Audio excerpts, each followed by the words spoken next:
जय हिंद दोस्तों, वंदे मातरम। तो भाई इस कलेक्शन की जंग में आखिरकार हम लोग 13वें दिन पर पहुंच गए हैं। लेकिन शुक्र की बात यह है कि दोनों ही मूवीज़ की 13वीं नहीं है, ये सिर्फ 13 दिन ही है। दरअसल दोनों ही मूवीज़ मतलब कि OMG और गदर दोनों का कलेक्शन बढ़िया निकला है, अच्छा खासा निकला है। और ये कहीं से कहीं तक नहीं कहा जा सकता कि नहीं यार ये कोई मूवी फ्लॉप हो गई। जहाँ एक तरफ OMG संघर्ष करते हुए भी सही लेकिन अच्छी खासी कमाई कर रही है, तो वहीं दूसरी तरफ गदर ने जो भैया रेलगाड़ी को पकड़ा है उसको तो वो छोड़ने का नाम ही नहीं ले रही। रफ्तार ज़रूर कम हुई है लेकिन रफ्तार अभी भी बनी हुई। क्लब करके अगर हम दोनों मूवीज़ की बात करें, ओ माय गॉड और गदर की, तो दोनों ने कुल मिलाकर, यकीन नहीं होता है सुनकर, लेकिन हाँ 500 करोड़ से ज़्यादा रुपए कमा लिए 10-11 दिनों में। कल तो करण जौहर साहब का भी बयान निकल कर सामने आया था कि गदर की उन्होंने तारीफ़ करी थी और अच्छा अच्छा बोला था उसके बारे में। तो मतलब यहाँ पर ऐसे लोग भी तारीफ़ कर रहे हैं जो कि इंडस्ट्री में अपनी एक लॉबी बनाकर बैठे हुए हैं। रॉकी और रानी की प्रेम कहानी करण जौहर की आखिरी मूवी थी और उसने भी काफ़ी अच्छा बिजनेस किया था। तो अगर इन सभी लिहाज से हम देखें तो कहीं ना कहीं इस समय बॉक्स ऑफिस काफ़ी अच्छा जा रहा है।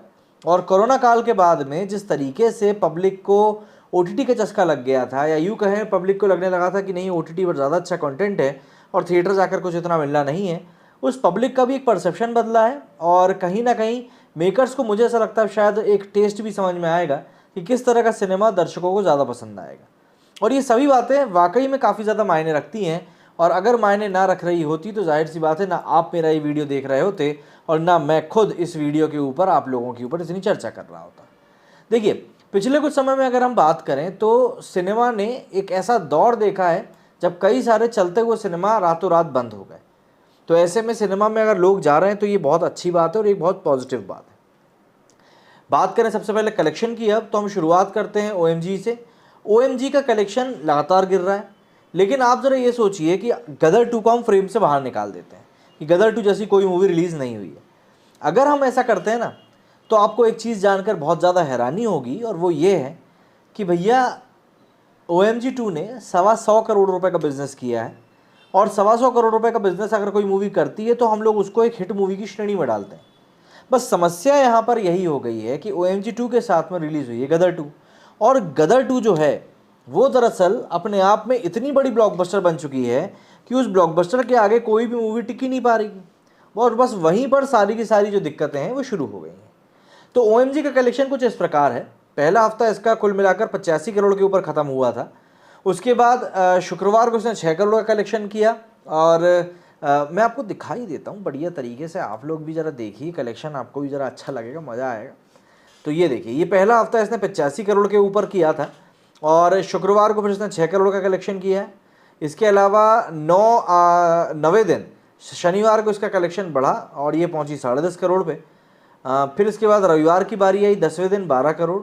फिर सोमवार की बारी आई, 3.25 करोड़। और फिर 12वें दिन मंगलवार को इसने 3.25 करोड़ रुपए का बिजनेस किया। और अब जो बुधवार का जो अर्ली एस्टिमेट्स निकल कर सामने आ रहे हैं वो भी 3 करोड़ के ही सामने आ रहे हैं।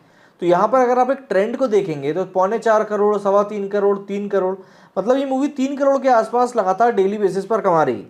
अगर आप इस लिहाज से भी देखें तो हफ्ते का कम से कम नहीं तो 21 करोड़ रुपए तो ये हो ही जाता है। अगर धीमी गति से ही सही, लेकिन अगर OMG इसी तरीके से कमाई करती रही तो इस मूवी को कहीं ना कहीं एक अच्छा अचीवमेंट और लाइफ टाइम कलेक्शन तो मिल ही जाएगा। और सबसे बड़ी बात, अगले ये आने वाले अपने शुक्रवार को नई मूवी ड्रीम गर्ल 2 भी रिलीज़ होने वाली है। ऐसे में उसके रिलीज़ होने का कितना फ़ायदा, कितना घाटा, कितना नुकसान इस मूवी को होगा, ये भी एक अलग तौर पर सोचने वाली बात होगी। लेकिन हाल फिलहाल की स्थिति में तो OMG 2 एक बढ़िया स्ट्रॉन्ग रन लेकर आगे बढ़ती हुई फिलहाल नज़र आ रही। वहीं अगर हम बात करें गदर 2 की, तो भाई गदर 2 अपनी बढ़िया तरीके से चल रही है। यहाँ पर आप देखेंगे तो इसने शुक्रवार को 20 करोड़ रुपए का कलेक्शन निकाला था, जो कि एक काफ़ी हैवी कलेक्शन था। शनिवार को उसका कलेक्शन बढ़ा और वो पहुँच गए 31 करोड़ रुपए। इसके बाद 10वें दिन इसका कलेक्शन पहुँचा है ऑलमोस्ट 39 करोड़ रुपए।